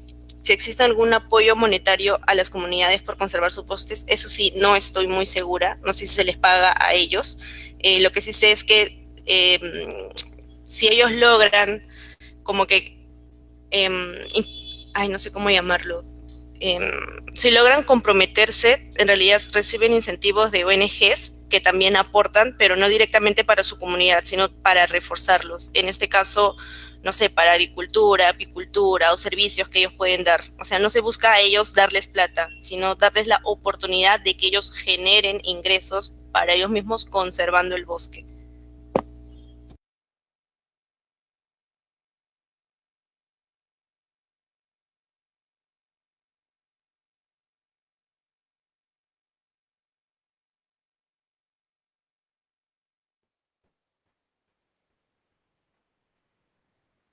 Muchas gracias, Emily. Parece que no hay más preguntas. A ver, voy a esperar un minuto más si hay alguna otra pregunta.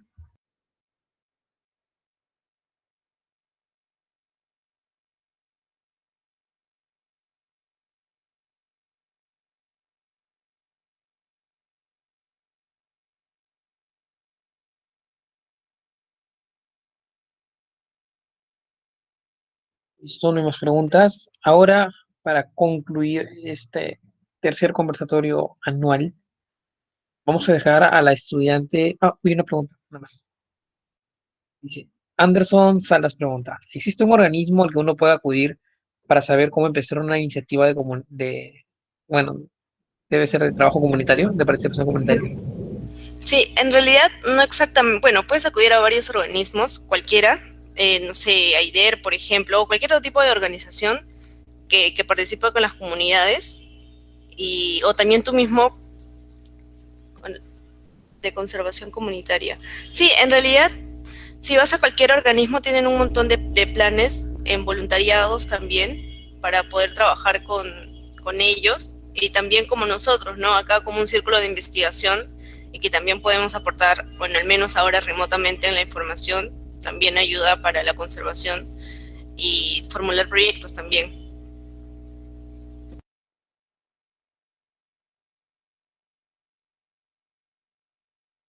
Listo, Emily, muchas gracias. Esa fue la última pregunta. Y ahora sí vamos a dejar al estudiante de Ciencias Forestales, Diana Granados, con el tema, aquí lo tengo apuntado, con el tema transformación de las relaciones de incidencia ciudadana en temas de conservación y manejo sostenible de los bosques tropicales estacionalmente secos. Adelante, Diana. Ok. Hola chicos, buenas noches. ¿Se me escucha bien? Te escuchamos fuerte y claro. Ya. Espero que estén disfrutando hasta ahorita del conversatorio. Voy a empezar a compartir en un minuto.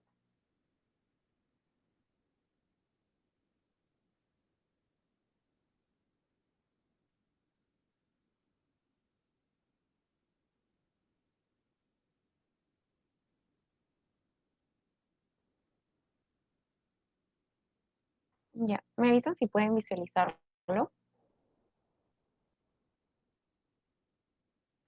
Sí lo vemos.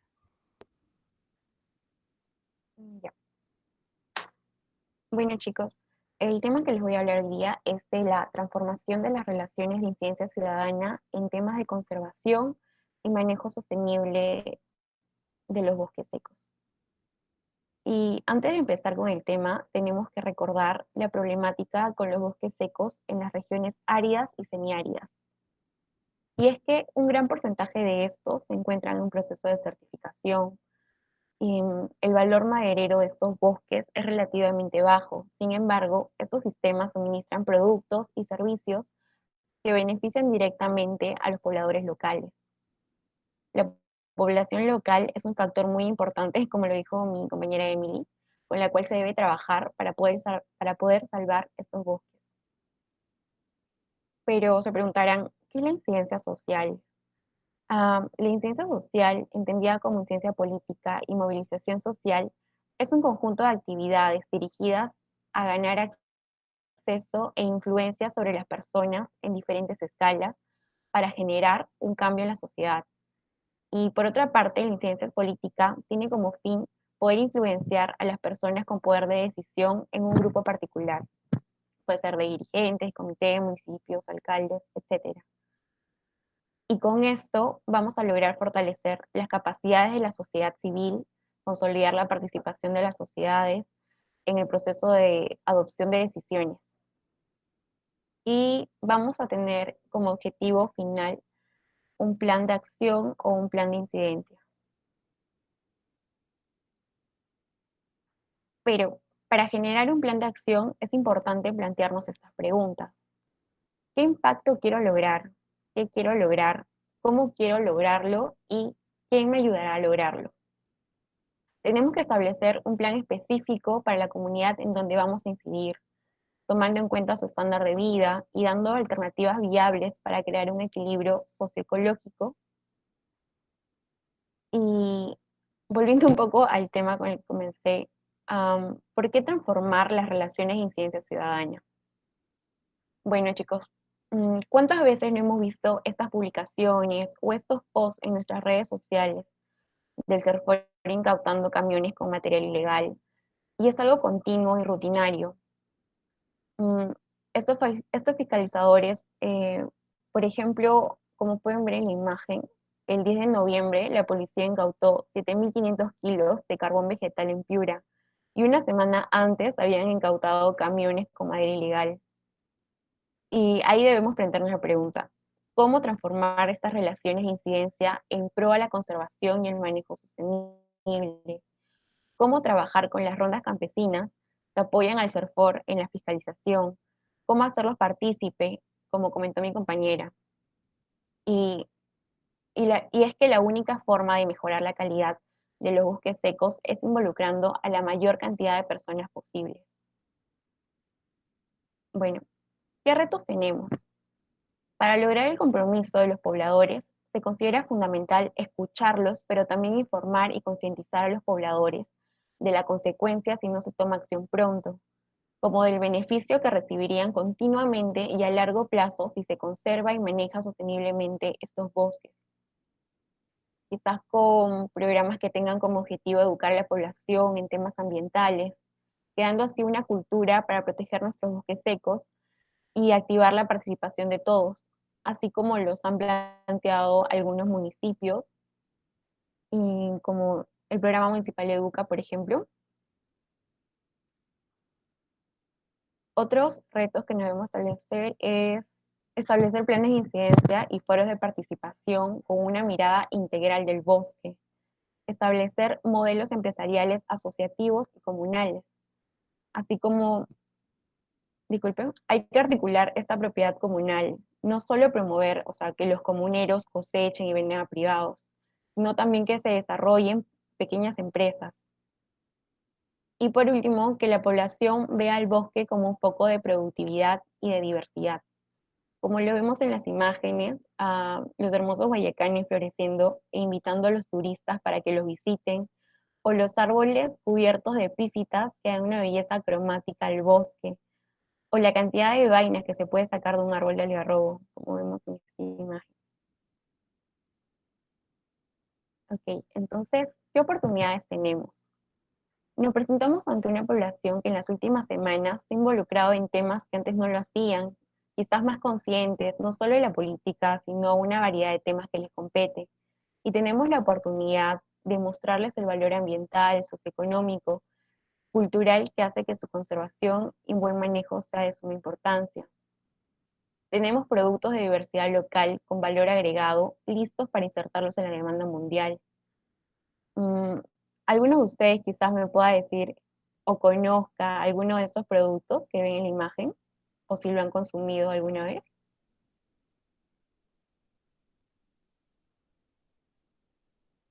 No, chicos, no sean tímidos, despierten.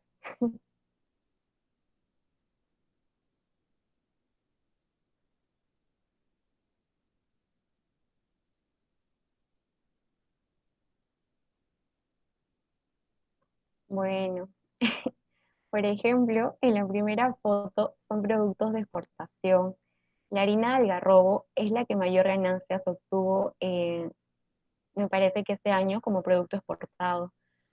También hay productos más elaborados, como los cócteles de algarrobina. La tintura de tara es una de las más conocidas también por su variedad de propiedad antiséptica y antimicótica. También las pulseras de choloque y los productos de limpieza que se forman con ella.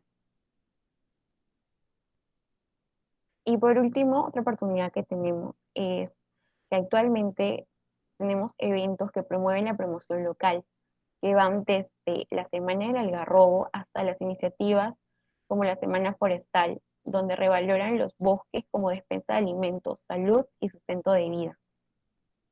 Y es que mientras más grande sea la red de productores, más grande va a ser los incentivos que pueda dar el Estado para levantar estas pequeñas empresas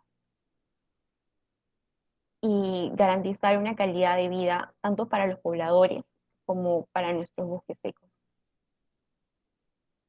Y bueno, chicos, con esto acabaría mi presentación. Muchas gracias por su atención y le dejo esta frase.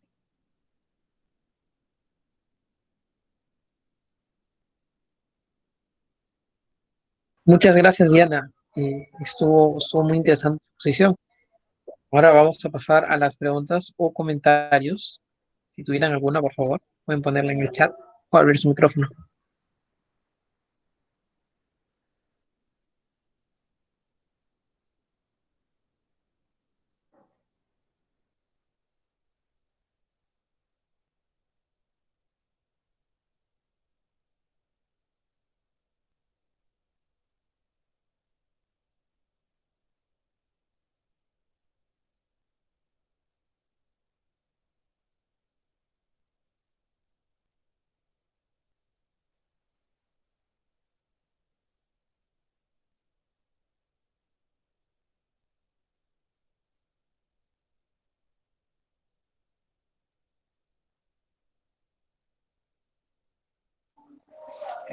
Buenas, muy buena presentación, Diana. De verdad muy interesante lo que es tema de productos no maderables. Y referente pues no al choloque, y creo que se ve un poco opacado por el tema del algarrobo, pero la trascendencia del choloque va más allá, ¿no? Si bien se conoce de que históricamente era utilizado para lavar las prendas, y el cual se ha ido perdiendo poco a poco conforme ha pasado el tiempo, por la industria química, ¿no?, de los detergentes. Es algo que se podría revalorar, digamos, ¿no?, para suplir, digamos, en cierta forma, la contaminación de las aguas, ¿no?, teniendo pues una opción más amigable, se podría decir, por el ambiente, ya que contiene las saponinas y pues la trascendencia en el ambiente, pues, ¿no?, de estas especies, ¿no?, como es el choloque o saponaria, si no me equivoco, se debería revalorar, ¿no? Y así también, pues, que se pueden hacer esos detallitos, ¿no? Como collares, creo, vi, y pulseras. Muy interesante tu exposición. Y nada, los bosques secos no es solamente árboles, sino los productos no maderables son de suma trascendencia y de gran valor, creo yo. Muchas gracias. Muchas gracias, Máximo. ¿Algún otro comentario o pregunta?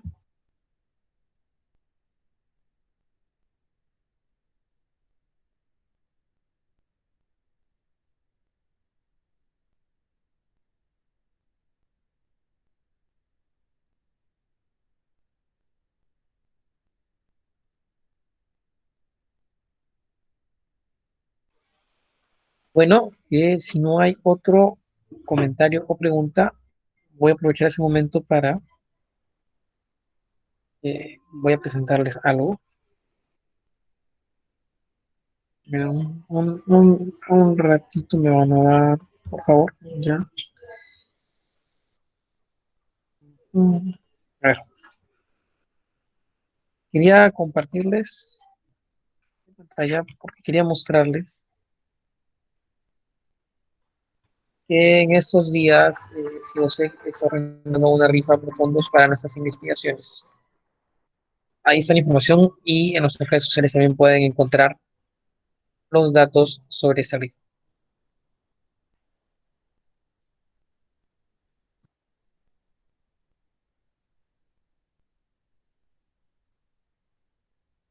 Los invitamos a participar en esta rifa. Bueno, sin más, muchas gracias a los expositores y a todos los asistentes. No se olviden de seguirnos en nuestras redes sociales, que van a aparecer en unos momentos en el chat. Y si quieren volver a ver este conversatorio, en unos días estará disponible en nuestro canal de YouTube. Hola, Muchas ¿qué gracias a tal? todos. Disculpen disculpen que los interrumpe. Hace un rato se me fue la señal y recién he podido retomar cuando estaban viendo lo de los comentarios. Quería aprovechar estos minutos para poder felicitarlos por el evento en relación al tema en particular y obviamente a los estudiantes también, que he visto que están exponiendo, los bachilleres y algunos profesionales también que han podido exponer. Yo quería decirles que soy médico veterinario.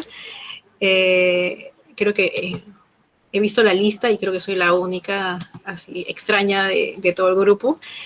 Y solamente un comentario final, destacando algunos comentarios precisos que han hecho durante las exposiciones, ¿no? Y que de repente, si bien es cierto, escuchan que, bueno, que hace una médico veterinario ahorita presente y escuchándolos, pero quería comentarles que de repente puede ser atractivo para ustedes o tal vez beneficioso en cierta forma para mí y para ustedes que comentarles esto, ¿no? Yo trabajo con comunidades también, como muchos de los que están aquí, y en comunidades de bosque seco determinadas, bajo aspectos determinados de salud, ¿no?